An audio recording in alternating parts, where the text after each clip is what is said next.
टूर guide में हूँ ममता सिंह। अपने यूट्यूब चैनल पर आप लोग के स्वागत करते हैं। एक नाच वाला गाना से अगर अच्छा लगे तो लाइक सब्सक्राइब जरूर करिएगा और कमेंट में बताइएगा कैसा है। तो गइलो जब से बाहर याद आवे बार बार हो, चिड़ैया बन के उड़ गइले राजा जी हमार हो, चिड़ैया बन के उड़ गइले राजा जी हमार हो, चिड़ैया बन के उड़ गइले सैया जी हमार हो, चिड़ैया बन के उड़ गइले राजा जी तक रुता वह रेंगानी ये पर भूल गइले राजा जी तक रुता वह रेंगानी ये पर भूल गइले सैया जी तो चश्मा वही पालंगावे पर भूल गइले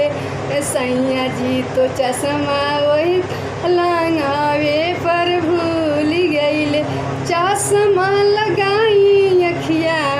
मारे ले जान हो, चिड़ैया बन के उड़ गइले राजा जी हमार हो, चिड़ैया बन के उड़ गइले सैया जी हमार हो, चिड़ैया बन के उड़ गइले तहरा बिन राजा हो आगत नहीं के घरवा में मनावा कामवा में नहीं खेलागत आजा जी मनावा हरदम अरे फोटोआ निहारत रही हरदम तोहरे फोटोआ निहारत रही काम काज छोड़ी के देखेनी फोटोआ हो, चिड़ैया बन के उड़ गइले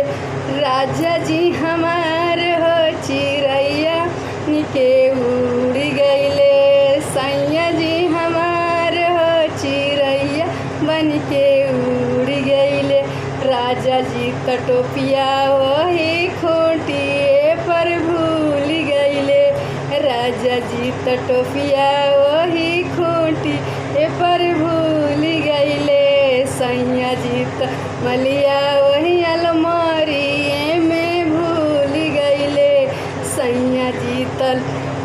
रूमलिया अलमारी में भूल गइले अरे खांसी रुमलिया खाई के जारदा ही पान हो, चिड़ैया बन के उड़ गइले सैया जी हमार हो, चिड़ैया बन के उड़ गई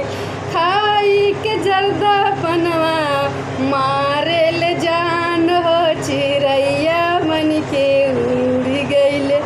सैया जी हमार हो, चिड़ैया बन के उड़ ले गइले